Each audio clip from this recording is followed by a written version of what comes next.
I'm Sakshi Sarvi from the core team member of Raha Mansil of Maniben Nanavati Women's College. So पहले तो मुझे आपसे ये पूछना है कि क्या आप हमें इस कैफ़े के बारे में कुछ बता सकते हैं? कैफ़े के बारे में अगर बताना चाहूँ तो कैफ़े के नाम में ही है द ट्रांस कैफ़े। यहाँ पे ओनर से लेके हाउस कीपिंग तक ऑल स्टाफ एलजीबीटी कम्युनिटी से हैं।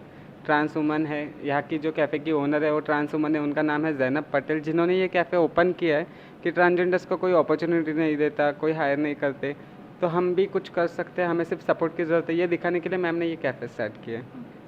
तो आप इस कैफ़े से कैसे जुड़े? कैफ़े स्टार्ट हुआ सितंबर 2022 में और 23 जैन में मैं ज्वाइन हुई।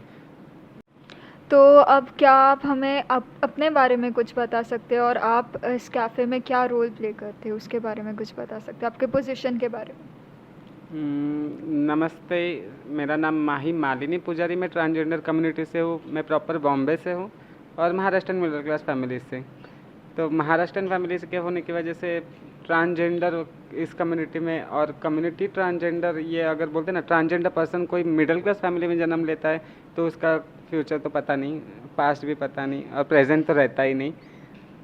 तो 10th फेल थी, पढ़ाई लिखाई करके आगे बढ़ना था, होटल मैनेजमेंट में इंटरेस्ट था, वैसे ही अपॉर्चुनिटी मिली, होटल्स ओपन हो रहे हैं, ट्रांसजेंडर्स को हायर करे, तो मैं आ गई। ओके, तो अभी प्राइड मंथ चल रहा है और आप प्लीज़ हमें बताएं कि हर साल आप ये प्राइड मंथ कैसे सेलिब्रेट करते हैं और ये क्या आपके लिए मायने रखता है? प्राइड मंथ में जो हमारी रैली होती है आज़ाद क्रांति मैदान से, मैं उस रैली में जाके सहभागी होती हूँ और हमारे हक के लिए हम लड़ते हैं, जो हमारे हक है, हमारे राइट्स है, उसके लिए हम आगे बढ़ते हैं, साल में एक बार प्राइड निकालते हैं। ओके, और क्या आपको ऐसा लगता है कि सोसाइटी ने कुछ ट्रांसजेंडर कम्युनिटी के लिए करना चाहिए, और अगर ऐसा है तो वो क्या एग्जैक्टली आप चाहते हैं कि सोसाइटी ट्रांसजेंडर कम्युनिटी के लिए करे? सोसाइटी का तो मेन नज़रिया जो देखने का है वो चेंज होना चाहिए कम्युनिटी की तरफ, और वो धीरे धीरे हो रहा है। बट जो धीरे धीरे हो रहा है ना, टाइम जा रहा है, उसमें भी कुछ क्वेरीज है, उसमें भी कुछ लोगों को जानकारी मिलने की ज़रूरत है। वो जानकारी लोगों तक पहुँचे कि एक्चुअल ट्रांसजेंडर होता क्या है, कम्युनिटी है क्या, और ये कम्युनिटी है तो कम्युनिटी इस समाज से कुछ अलग नहीं है, यही समाज का एक घटक है। बस यही समाज को पता चल जाए, उतना ही काफ़ी है। तो आपने कहा कि आप यहाँ पे काम करते हैं, तो आपका यहाँ पे दिन कैसे शुरू होता है? आपका एग्जैक्टली आप पूरा दिन यहाँ पे कैसे फ़िलहाल तो यहाँ पे मैं एज अ शेफ़ करके लगे हूँ खाना बनाने में, क्योंकि हमारा कॉन्टिनेंटल फूड था, जो अभी हमने location wise, area wise Indian start किया, तो मुझे इंडियन खाने में बहुत रुचि थी, खाना बनाना पसंद है। खाना बना के लोगों के पेट में जाके पेट खुश करके दिल खुश करना, और दिल खुश करके लोगों की सोच बदलना, ये मेरा काम है। तो क्या आप हमें यहाँ के वर्किंग एनवायरनमेंट के बारे में कुछ बता सकते हैं, लाइक आपका और यहाँ के बाकी के स्टाफ का रिलेशन कैसा है और आप यहाँ पे एक साथ कैसे काम करते हैं? एक साथ काम अगर कहोगे मैम, तो हम कम्युनिटी है तो कम्युनिटी को एक दूसरे को समझ के लेती है। ऊपर से अगर काम करना है तो मिलजुल के कैसे काम हो जाए, एक से भले दो, दो से भले तीन, ऐसे हम यहाँ पे टीम वर्क करते हैं कि अगर मैं हूँ, मैं इस एट अ टाइम अगर मैं मेरे काम में बिज़ी हूँ, फिर भी मेरा काम अगर कुछ आ रहा है सेकंड, तो कोई फ्री रहेगा बंदा, वो कर देता है। ऐसे हम एक दूसरे को हैंडल करके एडजस्ट करके काम कर लेते हैं। यहाँ पे कम्युनिटी भी है, नॉन कम्युनिटी पर्सन भी जॉब पे है, जो हमारे भाई बहन की तरह हमारे साथ बिहेव करते हैं। कभी कुछ गलत बात नहीं, गलत मिसमैच नहीं, हमें अपना समझ के हमें आगे बढ़ा रहे हैं और साथ दे रहे हैं। ओके, और ये कैफ़े की स्पेशलिटी क्या है? कैफ़े की स्पेशलिटी तो है, स्पेशल हमारे अभी फ़िलहाल है पराठे। पराठों में हमारा है onion paratha and cheese paneer paratha, तो कभी ट्राई कीजिए आप भी। और जो समाज है, इस समाज के नज़र में अगर स्पेशल पूछोगे तो इस कैफ़े में सबसे स्पेशल यही है कि यहाँ की ओनर ही ट्रांसजेंडर वुमन है। आपने ट्रांसजेंडर्स को जॉब करते हुए देखा है या फिर अपॉर्चुनिटी मिले उसका फ़ायदा उठाते हुए देखा है, बट कम्युनिटी को आगे बढ़ाने के लिए कोई कम्युनिटी में इससे ही आगे बढ़ा है और कदम उठा रहा है, ये फर्स्ट स्टेप्स, तो ये स्पेशल है इस कैफ़े के लिए। ओके, तो यहाँ कैफ़े में काम करने के लिए एलिजिबिलिटी क्राइटेरिया क्या है, कि अगर एम्प्लॉय बनना है तो रिक्वायरमेंट्स क्या है? एलजीबीटी जो आपने कहा और रिक्वायरमेंट्स, तो रिक्वायरमेंट्स ऐसा नहीं है, ये कैफ़े इसलिए खुला है ताकि जो कम्युनिटी है या नॉन कम्युनिटी भी समझ लो, जिसको कहीं पे एक सहारा नहीं है, जो कहीं पे अपना खुद का वजूद अस्तित्व जानना चाहता है, जिसको इस समाज ने समाज से अलग रखा हुआ है, वो कहीं पे अपना काम दिखा के, ज़रिया दिखा के, अपना हुनर दिखा के आगे बढ़ना चाहता है, तो उसके लिए ऑलवेज़ वेलकम है इस कैफ़े में।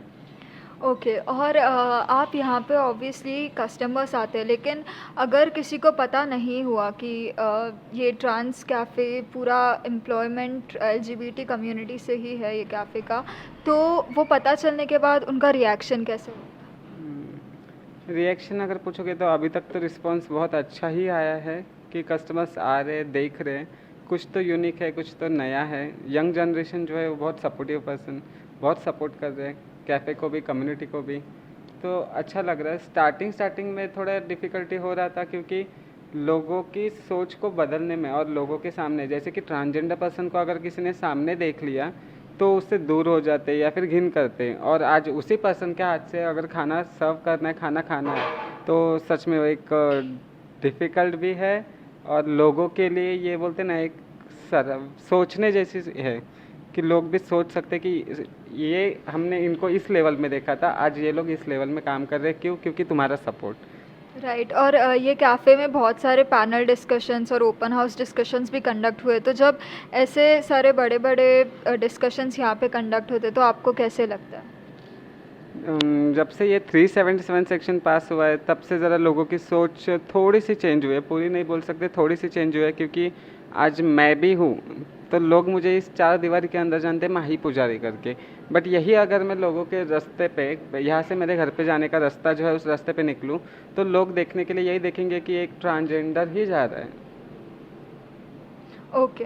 और यहाँ पे जब कस्टमर्स आते हैं, आप क्या एक्स्ट्रा एफ़र्ट्स लेते हैं ताकि वो अच्छे से यहाँ पे आए, अच्छा खाना खा के जाए और वापस यहाँ पे उनमें वापस आने को?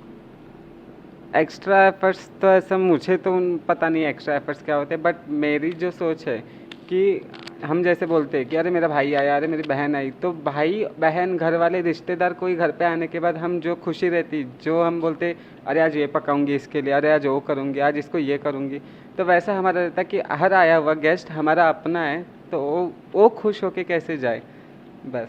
ओके। और अगर आप एक चीज़ सबको बताना चाहेंगे तो वो क्या होगा? एक ही चीज़ बताऊंगी, जो चीज़ सब फ़िलहाल तो समाज में भी और हमारी कम्युनिटी में भी कमी है, वो है इक्वालिटी। समाज को या फिर कम्युनिटी को भी एक ही मैसेज है क्या, कि हर कोई अपने आप को कम समझता है। जैसे कि मैं हूँ, मैं कम्युनिटी से हूँ, अगर मैं खुद को कम समझूंगी कि नहीं मैं कम्युनिटी से हूँ या फिर मैं कुछ अलग हूँ, मैं आगे नहीं बढ़ सकती, मुझे कुछ कर नहीं सकती, ये रहा मेरा सोच। पर यही सोच को अगर बदल के नहीं मैं भी कुछ हूँ, मैं कुछ कर सकती हूँ, ये सोच अगर रख के मैं आगे बढ़ रही हूँ, तो मुझे ऑब्वियसली सपोर्ट तो मिलेगा ही मिलेगा, आगे बढ़ने के लिए एक ज़रिया मिलेगा। तो सबसे मेन है कॉन्फिडेंस, खुद का कॉन्फिडेंस लेवल। आप यूथ से क्या एक्सपेक्ट करते हो? अभी का जो यंग जनरेशन है, जैसे मैंने स्टार्टिंग में कहा कि यंग जनरेशन सपोर्टिव है, क्योंकि उनको उस बारे में बताया गया है कि जेंडर क्या होता है, सेक्स क्या है, ये बारे में इनको बताया गया हुआ है, इनको इन्फॉर्मेशन है, तो इसलिए वो जेंडर और आजकल के यूथ समझ रहे हैं कि ये अलग नहीं है और ये कुछ गलत नहीं है। सो टीम राहा is very honoured and thankful कि आपने अपना टाइम हमें दिया। थैंक यू मैम, आप अपना टाइम निकाल के हमारे लिए और हमारे बारे में जानने के लिए यहाँ आए। Thank you so much.